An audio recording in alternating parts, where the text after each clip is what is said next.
네, 말씀 들으신 대로 우리 그리스도의 인성에 대해서 우리 함께 말씀 나누겠습니다. 자, 우리 하나님께서 성육신 하셨죠? 한자로는 이렇게 됩니다. 그야말로 한자로 뜻풀이 하면 육신을 이루셨다는 뜻입니다. 우리 타락한 인간의 구속의 사명을 우리 하나님께서 이루시기 위해서 그 영원하신 하나님이 인간의 몸을 입으셨다는 뜻입니다. 자, 우리 영원한 신성이 이 초라한 인성 안에 감추어졌습니다.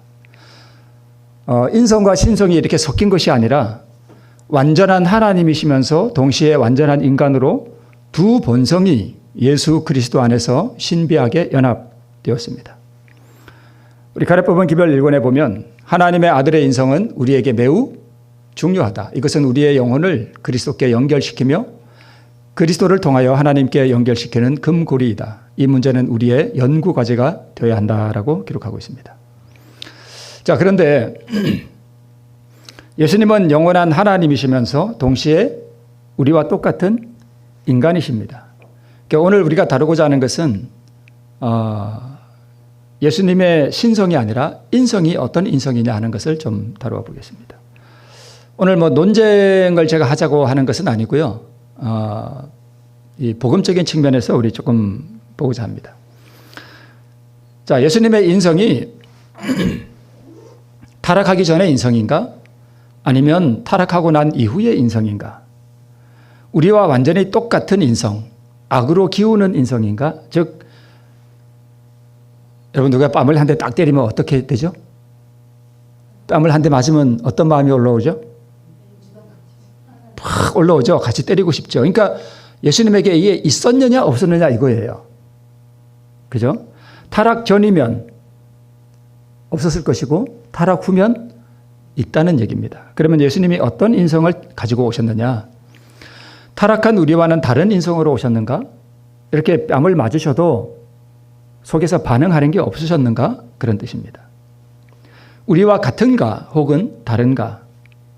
다르다면 분명히 증언에는 예수님이 우리의 모본이라고 되어 있는데 다르다면 어떻게 그분이 우리의 모본이 될 수 있는가 하는 부분도 있고요. 침뱉음을 당하고 조롱당하고 맞을 때에 우리의 성정과 같이 이렇게 욱하고 올라오는 것이 있었는가 아니면 없었는가? 악한 감정이 일어났으나 하나님의 도우심으로 이겼는가 아니면 이런 것이 아예 없었는가? 없었다면 과연 예수께서 우리의 모본이 될 수 있을까? 이런 부분을 우리가 참 우리 재림교회 안에서도 좀 이렇게 논쟁이 되고 있습니다. 그러면 예수께서 타락한 본성을 꼭 취하여서만 하는가? 예수님은 우리의 모본주의인가 아니면 구세주의인가? 정답을 말씀을 드리면 구세주이시면서 모본주도 되셔요. 모본주가 아니라는 거 아닙니다. 되시는데 우리 뒤에 나옵니다만 그럼 어떤 모본주이신가?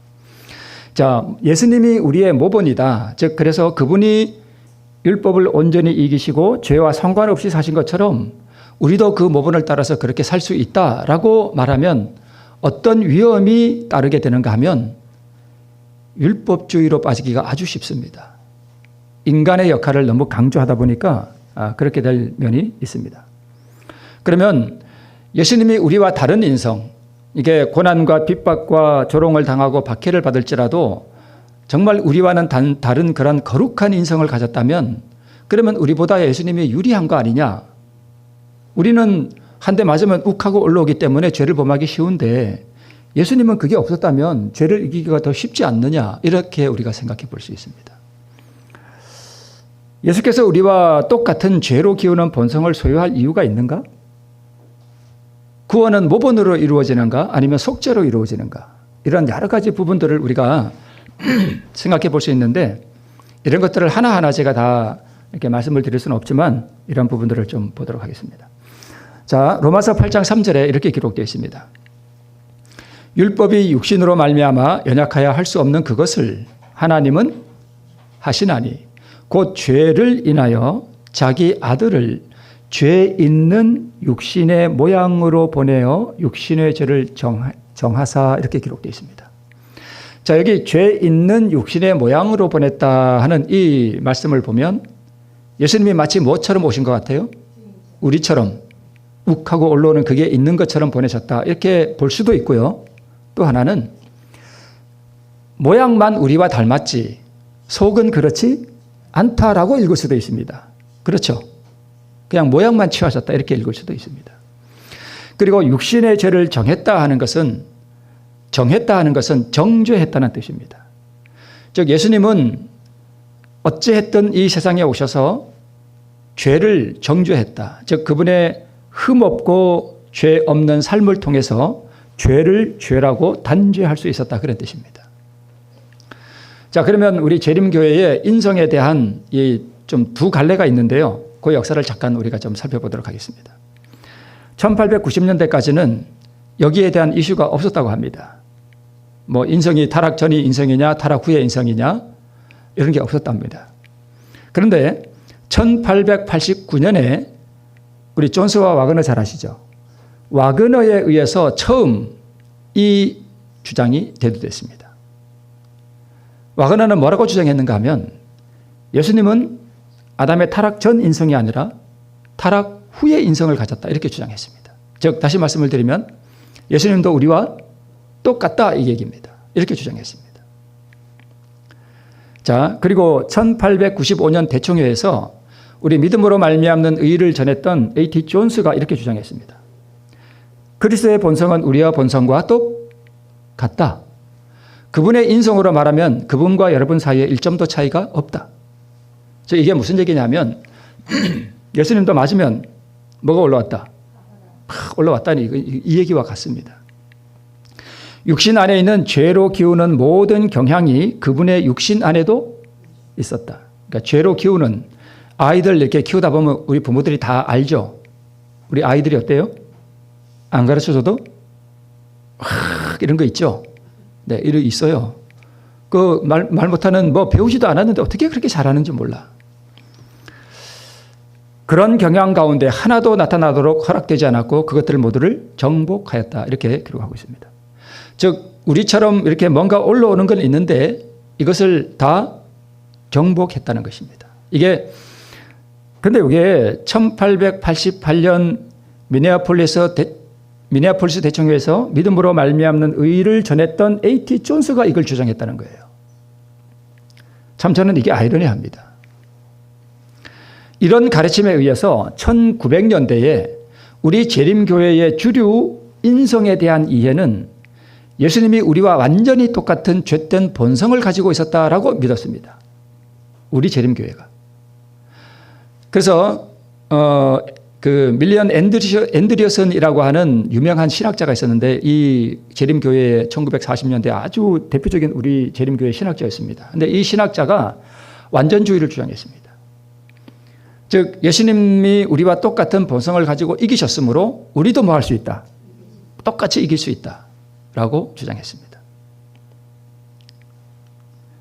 자, 이 주장이 뭐냐 하면 그리스도께서 우리와 똑같은 죄로 기울어지는 본성을 가지고 계셨음에도 불구하고 죄 없는 생애를 사셨다면 우리도 예수님의 그 모본을 따라서 죄 없는 생애, 계명에 대한 완전한 순종의 생애를 살 수 있다는 가르침이었습니다. 이게 우리 재림교회의 1900년대의 주류 가르침이었습니다. 자, 그런데 우리 지난 시간에도 잠깐 이 부분을 봤습니다만 이거 다시 한번 읽어볼게요. 리뷰 앤드 헤럴드지에 사단은 아담을 죄짓게 하는데 승리했다. 그리하여 인간의 본성은 바로 그 근원이 뭐하게 됐대요? 부패하게 되었다. 그 이후로 죄는 마음에서 마음으로 이르는 가증한 일을 계속 해오고 있다. 범해지는 모든 죄는 원죄의 반향을 일깨운다라고 기록되어 있습니다. 자, 그러면 와그너와 A.T. 존스, 우리 믿음으로 말미암은 의를 전했던 이 두 사람이 주장했던 예수님의 인성이 타락 후의 인성과 똑같다면 예수님이 뭘 받으셨다는 거예요? 부패한 본성을 받았다는 것입니다. 그러면 예수께서 아담의 부패한 본성을 물려받으셨는가? 이 부패한 본성은 누구의 본성이에요? 마귀 본성이에요. 그러면 예수님이 마귀 본성을 물려받았다는 뜻인가? 예수님의 마음에 죄에 대한 충동이 일어났었는가? 한순간도? 그런 적이 있었는가? 믿음으로 말미암는 의를 전했던 존스와 와그너가 예수님이 우리의 본성과 똑같다라고 주장했습니다. 근데 저는 그게 너무 의아해요. 저는 그래서 예수님은 아담이 타락한 이후에 그 타락한 본성, 그 부패한 본성을 받지 않았다고 봅니다. 그분은 우리와 다르다고 봅니다. 자, 만약 예수님의 인성이 타락한 아담의 본성과 똑같다. 그래서 죄된 본성과 함께 죄로 기울어지는 죄된 성향도 가지고 계셨다. 그러나 이 본성을 정복하셨다. 우리도 그렇게 할 수 있다라는 주장이 아까 그 존스와 와그너의 주장이었습니다. 그리고 19세기 전반에 우리 재림교회가 그렇게 믿었습니다. 이런 주장을 하려면 즉 예수님이 우리와 똑같은 본성, 악으로 기울어지는 본성을 가지고 우리의 모본으로서 죄를 극복하고 이기고 완전한 순종의 생애를 사셨으므로 우리도 그와 같이 죄 없는 생애를 살 수 있다고 주장하려면 이렇게 말할 수 있어야 합니다. 어떻게 말할 수 있어야 되느냐? 나를 보라. 당연하지 않습니까? 예수님이 우리와 똑같은 본성, 즉 도발을 받을 때 욱하고 올라오는 그것이 있었는데 죄를 정복했다. 우리도 그렇게 할 수 있다면 우리도 지금 예수님의 모본을 따라서 죄 없는 생애를 살고 있는 사람이 나와야 됩니다. 그리고 이 주장을 하는 사람 자신이 뭐라고 말할 수 있어야 되는가 하면 나를 보라라고 말할 수 있어야 됩니다. 왜요? 자기가 그렇게 믿으니까, 자기가 그렇게 주장하니까 내가 죄 없는 생애를 살고 있다라고 말해야 됩니다. 그리고 이렇게 말해야 됩니다. 내가 예수님의 모본을 따라 그렇게 해보니까 그렇게 되더라라고 주장해야 됩니다. 그런데 이 세상에 양심적으로 이렇게 말할 수 있는 사람이 있을까요? 나는 지금 죄와 상관없이 살고 있다라고 주장할 수 있는 사람이 지금 이 순간에 세상에 있을까요? 저는 그런 사람 딱 한 사람 봤습니다. 삶으로 본 게 아니라 그 사람 입으로 말하는 걸 제가 들었습니다. 그 사람은 자기는 죄의 충동이 전혀 안 올라온대요. 자기는 죄와 상관없이 산대요. 딱 한 사람 봤습니다. 근데 저는 그걸 믿지 않습니다. 이 주장이 옳다는 것이 입증되려면 이 세상에 예수님 외에 그렇게 완전한 생애를 산 다른 모본이 있어야 합니다. 그렇지 않아요? 예수님의 모본을 따라서 그렇게 죄 없는 생애가 가능하다면 그런 사람이 예수님 외에 한 사람이라도 있어야 합니다. 그러나 이 세상에 그런 사람은 없습니다.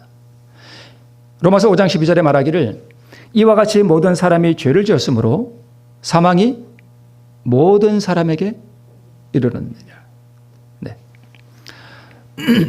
자신이 주장하는 진리가 옳다는 것을 주장하려면 자신이 그것을 경험하고 입증해야 합니다.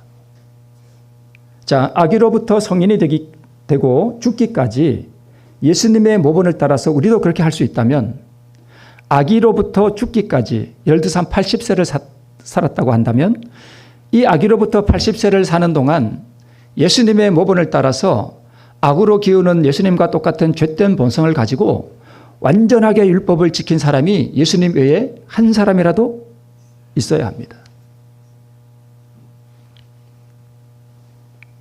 에녹, 어떤 사람이 이런 주장합니다. 우리 재림교회가 율법을 지킬 수 있다. 물론 제가 율법을 지킬 수 없다라고 말하는 게 아닙니다. 완전하게 지킬 수 있다. 만약 그런 사람이 어디 있냐? 예수님을 봐라. 그리고 또 에녹, 다니엘, 욥, 요셉 이런 사람은 얼마나 훌륭하냐. 이런 사람 봐라. 율법 지켰다. 그런데 여러분 이런 사람도 다 구세주가 필요한 죄인이었습니다.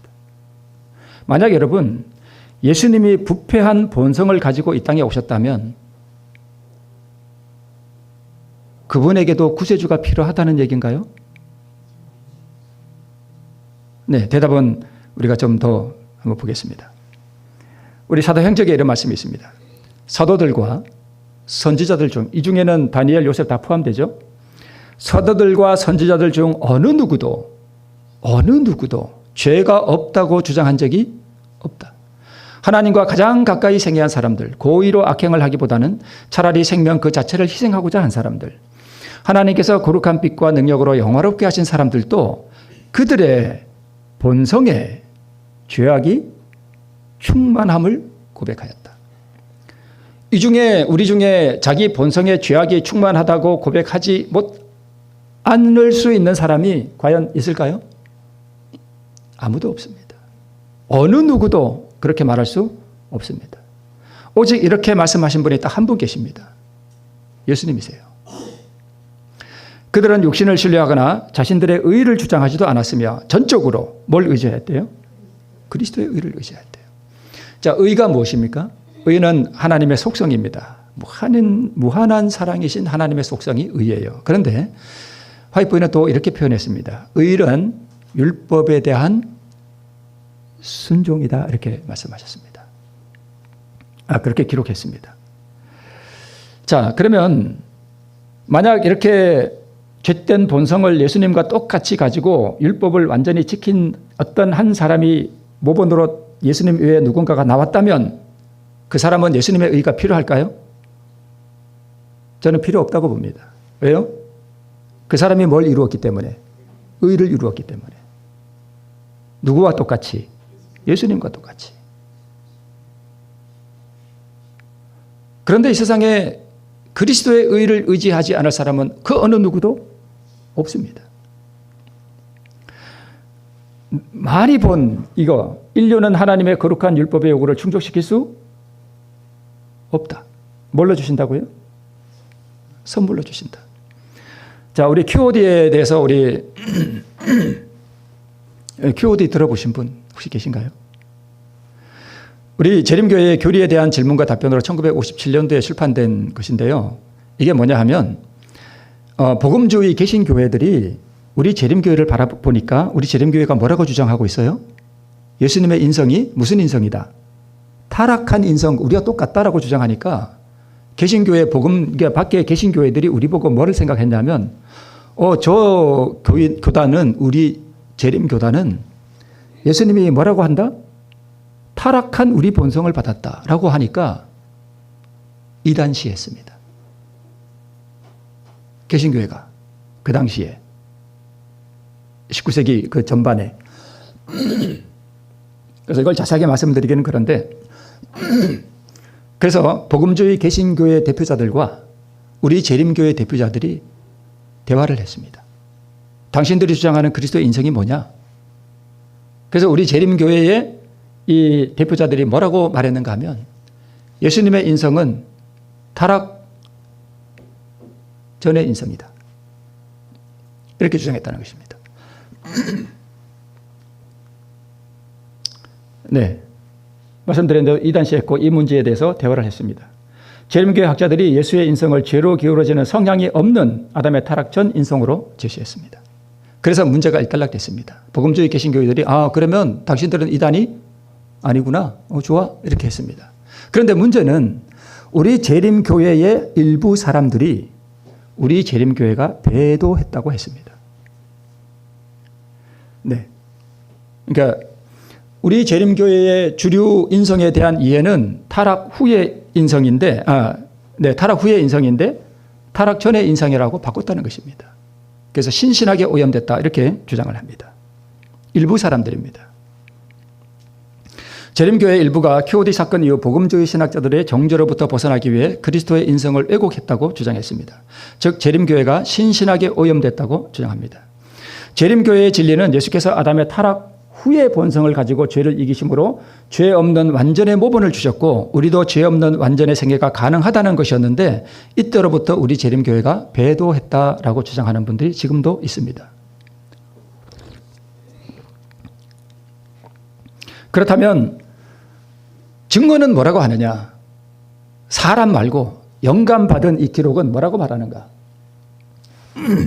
조심하라. 우리가 그리스도의 인성을 어떻게 생각하는가에 관하여 매우 조심하라. 제가 오늘 이 말씀을 드리는 것은 제가 논쟁하기 위함이 절대 아닙니다. 좀 우리 좀 미리 말씀을 드립니다만은 제가 요즘 느끼는 게 뭐냐 하면 우리 재림교회가 점점 율법주의화되고 있다는 그런 인상을 제가 강하게 받아요. 오히려 개신교회들은요, 은혜 중심이에요. 우리가 구원을 받는 것이 뒤에 나옵니다만 율법을 지킴으로 구원받아요? 은혜로 구원받아요? 은혜로 구원받는 거예요. 근데 우리 재림교회는 자꾸 은혜에서 멀어지는 듯한 느낌을 받고 자꾸 율법주의 성향을 나타내고 오히려 개신교회가 우리 재림교회를 율법주의자들이라고 하는 그 말이 어느 정도는 일리가 있지 않나 하는 그런 느낌을 제가 받습니다. 물론 우리가 율법에 대한 철저한 순종이 필요하고 율법을 우리가 높이고 또 율법을 우리가 지킬 수 있고 율법의 요구가 우리에게서 이루어지는 것이 당연하지만 이 부분은 우리가 뒤에 가서 다시 한번 보도록 하겠습니다. 인성에 대해서 어떻게 생각하는가에 관하여 매우 조심하라. 그분을 사람들 앞에 죄의 성향을 가진 사람으로 제시하지 마라. 그분은 제2의 아담이시다. 첫째 아담은 죄의 오점이 없는 순결하고 죄 없는 존재로 지음을 받았다. 그는 하나님의 형상 안에 있었다. 그는 타락할 수 있었고 그리고 범죄함으로 타락하였다. 아담 말이죠. 죄 때문에 그의 후손들은 선천적으로 불순종의 성향을 타고난다. 그러나 예수님은 그렇지 않다라는 거예요. 그러나 예수 그리스도는 하나님의 유일하신 독생자이셨다. 그분 속에는 단 한순간도 악한 성향이 없었다. 그러니까 우리와 같다는 거예요? 다르다는 거예요? 다르다는 거예요. 자, 이것을 도표로 좀 보면 타락하기 전에 아담, 범죄하기 전에 아담은 자, 우리 두 가지로 좀 나눠봐야 되는데 이게 육신적인 면과 마음적인 면을 좀 나누어서 보겠습니다. 여기서 무죄한 연약성은 뭐냐 하면 여러분 배고프죠? 날이 추우면 어때요? 아, 추워요. 그리고 이렇게 막 피곤이 몰려오면 또 뭐해요? 졸리고 자고 싶고 이런 게 그게 죄인가요? 배고프고 춥고 이렇게 피곤하고 이런 게 죄는 아니잖아요. 그걸 무죄한 연약성이라 그래요. 이거는 뭐 때문에 왔어요? 타락했기 때문에. 인간이 그렇게 연약해졌다는 거예요. 그러나 마음 한 대 치고 싶고 욕하고 싶고 하는 거 마음에서 일어나잖아요. 그걸 죄된 본성이라고 본다면 타락하기 전에 아담은 이 두 가지 다 없었습니다. 그죠? 무죄한 연약성도 없고 그러니까 강인했단 말이에요. 육체가. 그리고 죄로 기울어지는 본성도 없었습니다. 그런데 타락 후에 아담은요. 무죄한 연약성도 가지고 죄된 본성도 가지고 있었습니다. 그러면 예수님은 어떠냐 이거예요. 타락 전이냐 타락 후냐.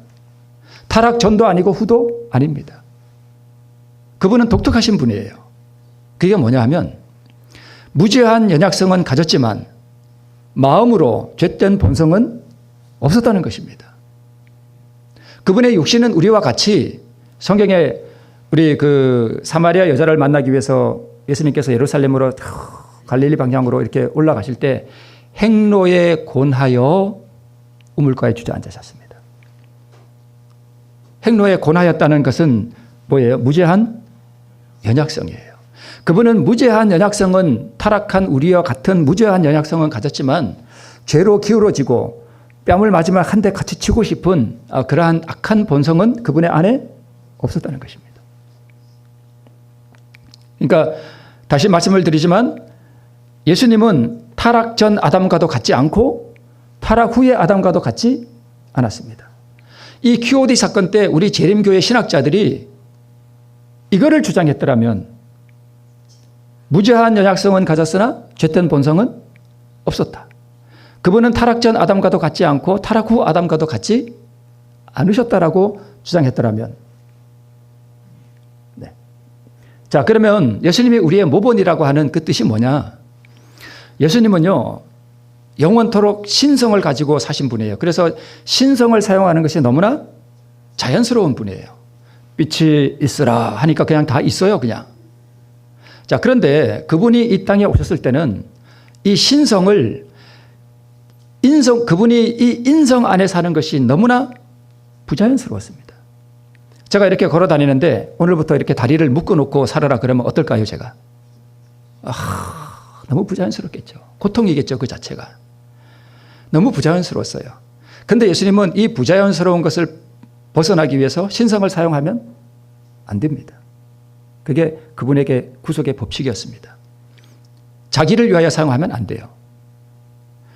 자신을 위해서 신성을 사용하는 것을 억제해야 하는, 그리고 전적으로 아버지의 능력을 의지해서 살아야 하는 자아 포기, 그리고 생명을 희생시키는 이 자아 부정을 하는 그 모본이었습니다. 예수님의 모본은 그분이 이루신 그 완전한 의, 그것을 우리 보고 모본으로 보이고 따라하라는 게 아니라, 여러분 군대 가면 조교가 숙달된 조교로부터 뭐가 있겠다? 시범이 있겠다라고 이제 시범을 딱 보여줍니다. 그리고 뭐 하라고? 따라하라고. 근데 여러분, 우리가 간과하는 게 하나 있어요. 예수님은 하늘에서 내려오신 생명을 가지신 분이고, 우리 인생들은 타락으로 인해서 죽어버린 인생이라고 하는 사실을, 그 건들 수 없는 간격을 이해하면, 숙달된 조교로부터 시범이 있겠다, 잘 보고 따라해라, 이게 안 된다는 것을, 이걸 인식을 해야 된단 말이에요. 이게 우리는 타락으로 인해서 우리 안에는 의가 없다고요. 마귀의 본성이 가득 차 있다고요. 그런데 예수님의 그 의를 우리가 어떻게 따라하냐고요. 그는 불가능한 거예요. 우리가 뭘 할 수 있다라고 생각하는 그 자체가 정말 이거는 생각할 수 없는 거예요. 죽었다니까요. 우리는 시체들이에요.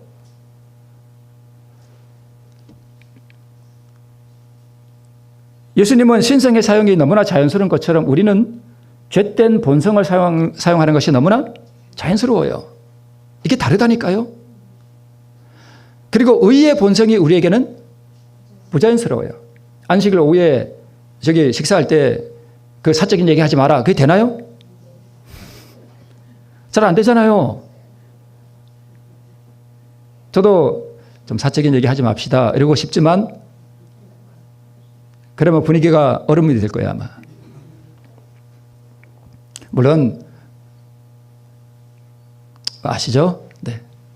우리 마음에 예수님이 있으면, 그리고 내가 예수님의 의에 가득하고 있는데 상대방은 그게 없어. 그러면 내가 아무리 예수님이 해도 저 사람은 몰라요. 달라라 얘기예요. 대화가 안 된다니까요. 예수님은 신성을 사용하는 것을 억제하고 아버지의 뜻에 자기를 전적으로 굴복시키는 그 자아 부정, 우리는 죄된 본성을 사용하는 것을 억제하는, 그리고 예수의 의를 의지해야 하는, 예수님은 자기의 그 생명을 희생시키는 자아 부정, 우리는요 죄의 본성을 희생시키는 자아 부정, 이걸 해야 된다고요. 이게 모본의 본질이에요. 그래서 예수님께서 우리의 모본이라 하는 뜻은 예수님이 이루신 그 원대하고 측량할 수 없는 그 무한한 의를 따라하라는 게 아니라, 자기 뜻을 하나님의 뜻 앞에 굴복시키는, 아버지여 내 뜻대로 마옵시고 아버지의 뜻대로 되기를 원하나이다 라고 하는 그 자기 부정의 그 모본을 따르라는 거예요. 우리도 그렇게 할 때 의를 받을 수 있잖아요. 그죠? 네. 그래서 이 모본이 뭔지를 모르면 착각을 해요. 예수님처럼 율법을 온전하게 완전히 그렇게 지켜야 되는 그 모본을 따라야 한다고 생각해요. 불가능한 것입니다. 자, 이게 우리 증언에 영감받은 기록은 아니지만 우리 교리에 이렇게 되어 있습니다. 모든 시험 속에 깔려있는 기본적인 문제는 의지를 하나님께 굴복시키는가의 여부이다. 이게 모본이에요. 예수님이 모든 시험 가운데서 이 시험을 승리하시고 죄의 더럽힘과 오염 없이 사셨던, 아버지의 뜻에 자기를 전적으로 복종시켰던 그 승리의 생애는 뭐를 굴복시키는 거예요? 의지를 굴복시키는 그 모본을 보이셨다는 거예요. 그게 예수님이 우리에게 보이신 모본이에요. 그래서 예수께서 보이신 모본의 근본적인 바탕은 바로 그것은 자아포기의 모본이에요. 자아포기가 곧 뭐라고요? 순종이에요. 그래서 예수님이 우리에게 순종의 모본을 보이셨다 하는 것은 예수님이 이루신 그 영원한 의, 그 측량할 수 없는 그 완전한 의를 우리가 따라할 수 없는 그걸 하라는 게 아니라, 이제 여러분 제가 자꾸 반복하고 또 반복해도, 예, 또 한번 제가 말씀을 드릴게요. 내 원수를 사랑하라 그러잖아요. 내 원수를 사랑. 예수님은 원수를 사랑하시나요? 그죠? 원수를 사랑하셔요, 그분은. 측량할 수 없고 우리가 이해할 수 없이 사랑하셔요. 근데 우리는 그게 되나요? 안 되죠. 근데 우리는 예수님이 원수를 사랑하는 그 최고봉은 어디서 나타나는가 하면 십자가에서 나타났어요. 그죠? 십자가에서 자기 생명을 바치고 주는 그 행위에서 나타났어요. 그러면 십자가의 그 순종의 근본 그 바탕은 뭐냐 하면, 그 모본이 뭐냐 하면, 여러분 우리가 예수님의 생애를 다 따라 하려면 우리도 십자가에서 다 죽어야 돼요. 그러면 예수님의 그 십자가의 그 희생의 모본은 뭐냐 하면 십자가도 우리가 따라 해야 돼요. 그죠? 우리가 십자가도 따라 해야 된다고요. 모본이에요. 맞아요. 모본이에요. 근데 그 모본이 뭐냐? 십자가가 뭐냐? 타인을 위하여 자기 생명을 포기하는 의지의 굴복이에요. 사랑은 의지의 굴복이에요. 내 아내가 미울 때 의지를 굴복시켜서 사랑의 감정이 없더라도 그에게 다정하게 내 자아를 굴복시키면서 그에게 사랑의 행위를 나타내라는 거예요. 그게 십자가예요. 그래서 십자가가 우리의 모본이에요. 그래서 사도 바울이 내가 그리스도와 함께 십자가에 못 박혔나니, 그 의지를 굴복시켰다는 뜻이에요. 그 모본이에요. 그게 곧 순종이에요. 그죠? 자아 포기가 순종이에요. 그래서 그는 우리 중 한 사람이 되어 순종의 모본을 주실 것이었다. 시대소망에 그래요. 분명히 그래요. 예수님이 우리에게 뭘 보이셨대요? 순종의 모본을 보이셨대요. 아버지가 있고 아들이 있는데, 3살 먹은 아들이 있는데 아버지가 모본을 보여요. 내 따라 해. 아들이 할 수 없는 모본을 보일까요? 아니요. 아들이 할 수 없는 모본을 보인다면 그 아버지는 정신 나간 아버지예요. 그러면 예수님이 모본을 보이신 그 모본은 그 영원한 의에 대한 모본이 아니라 자아를 굴복시키는, 의지를 굴복시키는 그 모본을 보이셨어요. 내가 이렇게 의지를 굴복시켰다. 너도 할 수 있다. 너도 의지를 굴복시키는 그 순종을 할 수 있다라는 거예요. 물론 그것도 사실 자체 근본으로 따지고 보면 우리 스스로도 할 수 없어요. 은혜가 그걸 가능하게 만들어요. 네. 그래서 이 순종의 모본 이런 걸 볼 때 율법주의자들은 이걸 율법주의적으로 읽어요. 아, 예수님이 율법을 온전히 순종하셨으므로 우리도 율법을 온전히 예수님처럼 순종해서 죄 없는 생애를 우리가 살아야 된다라고 주장합니다. 그게 율법주의예요. 그래서 이 순종의 모본이 뭐냐 하는 것을 이렇게 잘 나타내고 있는데, 무리와 제자들을 불러 이르시되 아무든지 나를 따라 오려거든. 이게 뭐예요? 모본이에요. 내가 이렇게 가니까 너희들 나를 잘 따라와라. 즉 모본이잖아요. 그죠? 그러면 이 모본이 뭐냐? 자기를 뭐 하고요? 부인하고 자아포기예요. 자기 십자가를 지고 죽으라는 거예요. 우리가 어떻게 죽어요? 자아포기예요. 내 의지를 굴복시키는 거예요. 그분의 은혜와 도우심을 통해서 내 자아를 굴복시키는, 이게 우리의 예수님이 이걸 우리에게 보여주셨고, 너희도 나를 따라서 나와 함께 십자가에 죽자는 거예요. 그래서 제가 그러니까 우리의 이 사상, 개념을 우리가 바꾸는 게 중요해요. 그래야 우리의 신앙의 본질이 무엇이며 예수님이 우리에게 어떤 구세주가 되시며 이런 것들을 우리가 이해하고 그분을 따라갈 수 있게 되는 것입니다. 자, 교회 증언 6권 245쪽에 주께서는 그분의 종들에게 불가능한 것을 요구하지 않으신다. 전에 제가 말씀을 드렸습니다만 우리 주님께서 우리에게 요구하시는 건 딱 한 가지 있다 그랬죠. 뭐예요? 잊어버리셨나요? 자아굴복이에요. 기억나시나요? 네, 기억나시죠? 한 가지 딱 요구하셔요. 자아굴복이에요. 자아굴복 할 수 있습니까? 네. 자, 인류는 하나님의 거룩한 율법의 요구를 충족시킬 수 없다. 네.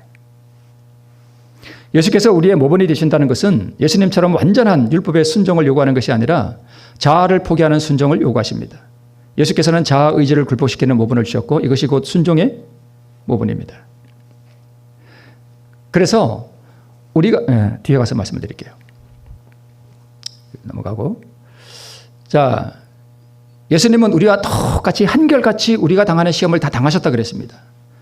그런데 예수님은 우리처럼 카지노에 가고 싶은 유혹을 받으셨나요? 그 당시에 카지노가 있었나요? 없었어요. 그 당시에 TV가 있었나요? 없었어요. 예수님은 그런 시험을 받지 않으셨습니다. 그러면 카지노에 가고 싶을 때 예수님은 카지노에 대한 시험을 이기신 경험이 없는데 어떻게 우리가 카지노에 대한 시험을 이길 수 있나요? 아까 말씀드린 대로 시험을 이기는 것의 근본적인 바탕은 뭘 굴복이요? 의지의 굴복이에요. 다 똑같아요, 이 원리가. 그래서 예수님은 우리보다 더 강하고 더 깊은 이 유혹과 시험 가운데서도 자신의 뜻을 아버지 하나님의 뜻에 굴복시킴으로 말미암아 우리에게 순종에 대한 모본을 주셨다는 것입니다. 자, 사도행전 15장 11절에 우리가 저희와 동일하게 주 예수의 은혜로 구원받는 줄을 믿노라 하니라. 여러분, 우리가 율법을 지켜 구원받습니까? 자아 포기해서 구원받습니까? 은혜로 구원받습니까? 은혜로 구원받습니다.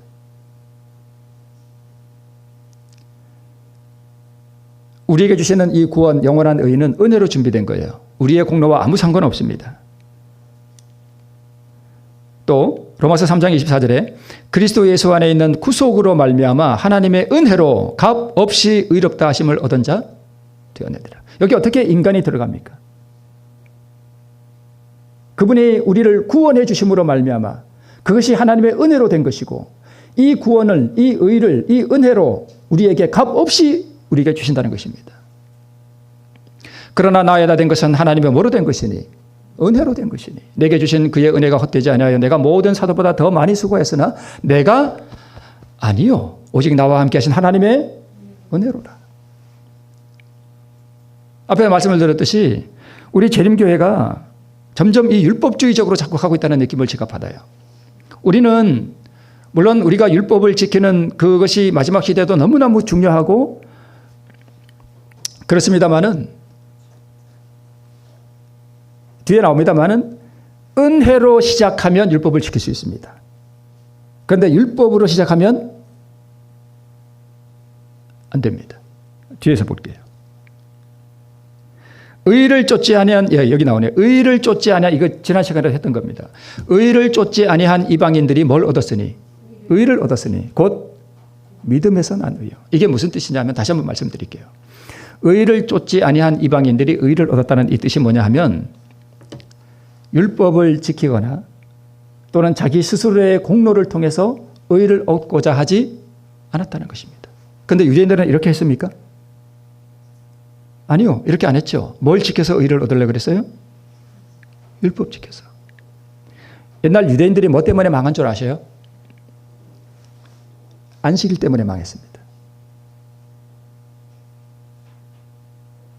유대인들이 안식일 때문에 망했어요. 예수님이 안식일에 병을 고치니까 너 왜 안식일을 범하느냐? 너 왜 안식일을 범하느냐? 예수님 안에 있는 그 영원한 은혜로 주어지는 구원은 보지 못하고 안식일에 해야 될 일과 하지 말아야 될 일에 대한 거기에 율법의 그 연약한 그 조문에 매달려 있다가 다 망해버렸습니다. 안식일에 하지 못할 일을 왜 하느냐? 우리는 안식일을 거룩하게 지키고 있는데 너는 왜 안식일을 지키고 있지 않느냐라고 이 의를 쫓는 것이 그리스도의 은혜의 복음에 의지하지 아니하고 안식일을 지키는 것에서 그들은 의를 찾았다는 말입니다. 그런데 이방인들은요. 뭐에 의지했는가 하면 은혜에 의지했습니다. 믿음에서 난 의라는 것은 자신에게 선한 공로와 의가 전혀 없다는 것을 알고 구원해 주시는 그리스도의 은혜와 그 공로만이 나에게 유일한 구원의 근거가 된다는 사실을 믿고 그 앞에 엎드린 거예요. 마찬가지로 의의 법을 쫓아간, 즉 안식일에 해야 될 일과 하지 말아야 될 일, 이렇게 하면은 의로운 거고 안식일을 범하면 지옥 가고, 이러한 그 율법주의 정신을 쫓아간 이스라엘은 뭐에 이르지 못했어요? 의에 이르지 못했습니다. 법에 이르지 못했습니다. 즉 계명을 지킬 수 없었다는 것입니다. 유대는 율법의 요구를 이루지 못했습니다. 계명을 지키지 못했습니다. 설사 예수의 모본을 따라 완전하게 율법을 지켰다 해도 그것이 나의 구원의 근거가 되지는 못합니다. 그래서 우리 계시록 7장 9절에 구원받은 사람들도요. 이 일 후에 내가 보니 각 나라와 족속과 백성과 방언에서 아무라도 능히 셀 수 없는 큰 무리가 흰옷을 입고 손에 종려가지를 들고 보좌 앞과 어린 양 앞에 서서 큰 소리로 외쳐가로되 뭐가요? 구원하심이 보좌에 앉으신 하나님과 어린 양에게 있도다 라고 자기 면류관을 벗어서 그 앞에 던져버립니다. 이게 무슨 뜻이에요? 예수님이 우리에게 모본을 보이셨으므로 우리도 그 거룩한 율법을 지킬 수 있다라고 하는 자기의의 어떤 그러한 정신이 있다면 이렇게 할 수 있겠습니까? 없습니다. 그리스도께서 우리와 다른 순결한 본성을 가지고 오셨다고 믿으면 의를 경험할 수 없는가? 예수님이 타락한 본성을 가지고 오셨다라고만 믿어야 구원을 받을 수 있나요? 의를 경험할 수 있나요? 저는 개인적으로 아까 제가 표 보여주신 대로 예수님은 연약한 무죄한 연약성은 가지고 있었지만 죄의 본성은 없는 너무나 순결한 모습으로 이 땅에 오셨다고 믿습니다. 그러나 그럼에도 불구하고 저는 이 믿음으로 말미암는 이 의의 경험을 통해서 제 자신이 비천하고 실수도 많고 죄도 짓고 하지만 내 자신을 주님 앞에 굴복시켰을 때 그분이 나에게 주신 그 의를 저는 경험했습니다. 만약 예수님이 타락한 본성을 가지고 왔다는 것을 믿지 않으면 의를 경험할 수 없다면 제가 그걸 어떻게 경험하겠습니까? 믿음으로 말미암는 의를 주장하면 나를 보라라고 말할 수 있습니다. 내가 잘나서가 아니라 내가 이렇게 주님의 뜻 앞에 나도 부족하고 비천하고 죄가 많지만 내 안에서 있는 죄의 본성을 내가 포기하고 주님께 드렸더니 그분께서 나에게 뭘 주시더라? 그 의를 주시더라. 저는 제 경험을 통해서 입증할 수 있습니다. 그러나 예수께서 우리의 모본이 되심으로 우리도 예수님처럼 완전한 죄 없는 생애를 살 수 있다라고 주장하면 자기가 그걸 입증해야 됩니다.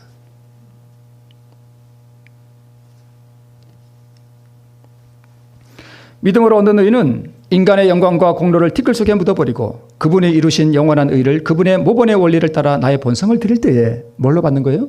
선물로 받는 거예요. 오히려 개신교회들이 나는 공로 전혀 없도다 오직 주의 은혜라. 이 죄 많고 더러운 인생, 제가 자주 말씀을 드리지만 가진 것은 죄밖에 없고 내 인생 지나간 날에 선한 것이 하나도 없는 이 인생에게 은혜를 베푸시고 나를 구원해 주신 그분의 은혜, 그 깊은 은혜를 묵상할 때에 우리는 의에 이를 수 있습니다. 은혜예요. 은혜예요. 구원받은 사람들이 하늘에 가서 내가 이 땅에서 무엇을 이루었나라고 주장하는 사람 아무도 없습니다. 생각조차 안 난다 그랬습니다. 오직 그 아들을 보내서 영원한 속죄를 이루시고 그 아들을 무한한 희생 가운데 던져버리신 그 아버지의 영원한 사랑과 자기 자신을 죽음에 내어 던짐으로 우리를 사랑하셔서 우리에게 생명 주시고 의를 주신 그 주 예수 그리스도를 찬양하는 노래밖에 없습니다. 거기서 어떻게 인간의 어떤 선행이나 인간의 공로를 찬양하는 노래가 나올 수 있겠습니까? 없습니다.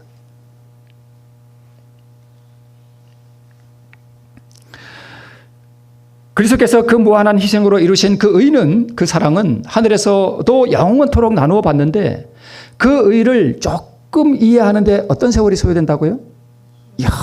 영원한 세월이 소요된다고요. 잠자리 날개 같은 선녀 같은 옷을 입은 그 선녀가 천년에 한 번씩 울산바위에 내려와서 한 번 울산바위를 스치고 가는데 그 울산바위가 다 따라 없어질 정도로 그렇게 세월이 흘러도 예수님의 의를 얼마큼 이해한다고요? 조금 이해한다고요. 예수님이 이 땅에서 이루신 그 의는 저는요, 예수님의 나누어 주시는 그 의가 한 대 딱 맞을 때, 아우, 이 자식들이 오늘 이런 본성이 확 올라왔는데 아버지 하나님 저를 도와주세요. 제가 지금 악한 본성이 올라옵니다. 하나님 저를 도와주세요 하고 이기신 그런 의라면 저 그 의 안 받습니다.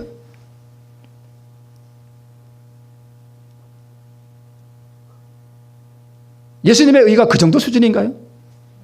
아니에요. 영원토록 그 의를 나누어 받아도 그 사랑의 계시가 날마다 새로운 의라고요. 인간이 영원토록 이해해도 이해할 수 없는 무한한 의라고요. 그런 사랑이라고요. 그 사랑을 이 땅에서 이루어졌다니까요. 한 대 맞으면 욱하고 올라오는 그런 의가 아니에요. 그런 의를 만약에 우리가 받는다면 하늘에 가서도 욱하고 올라오는 것이 있어야 됩니다. 그렇지 않겠어요? 네.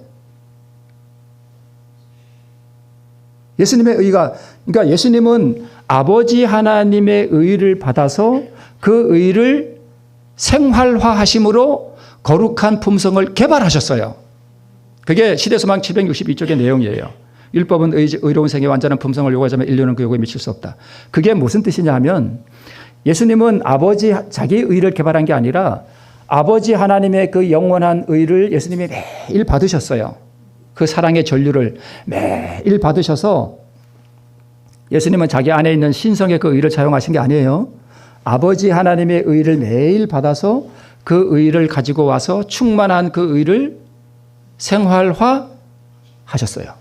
그러면 아버지 하나님의 의가 예수님이 받으셨는데 그 아버지 하나님의 의가 아버지 하나님도 한 대 맞으면 욱하는 그런 의였나요? 아니에요. 예수님이 그런 의를 개발하셨다는 뜻인가요? 완전한 품성이 그런 의인가요?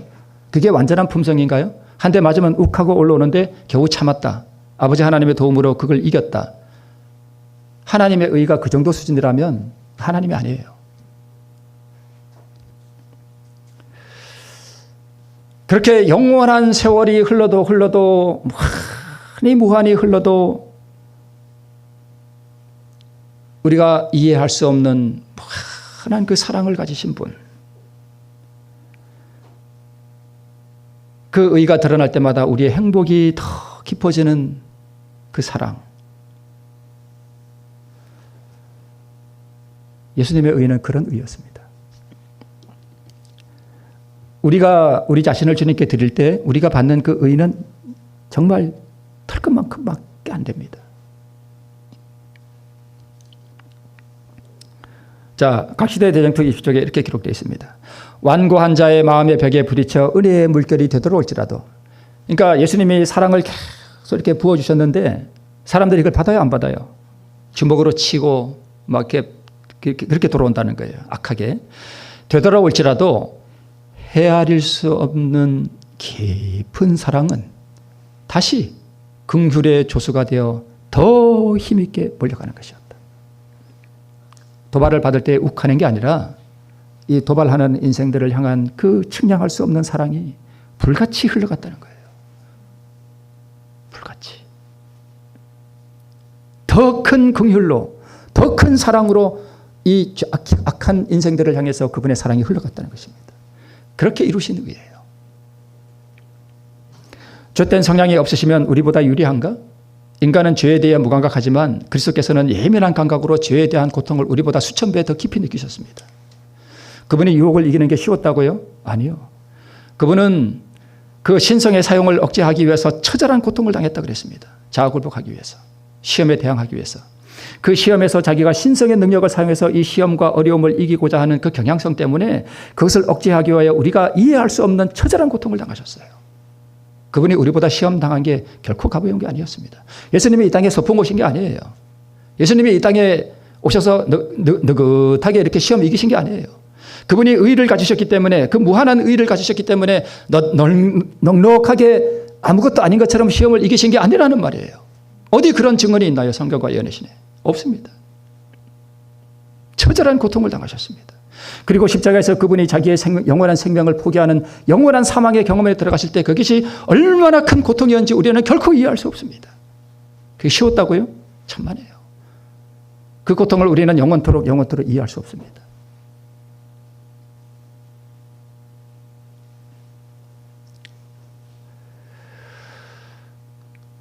이제 시간이 거의 가는데요. 이제 맞춰갑니다. 마귀가요, 역사하는 게 우리 죄인과 예수님에게 역사하는 그 모양이 다른 거예요. 우리 죄인에게는 마귀가 어떻게 역사하냐면 우리 안에 저 하얀 게 뭐냐면 그리스도 의예요. 그죠?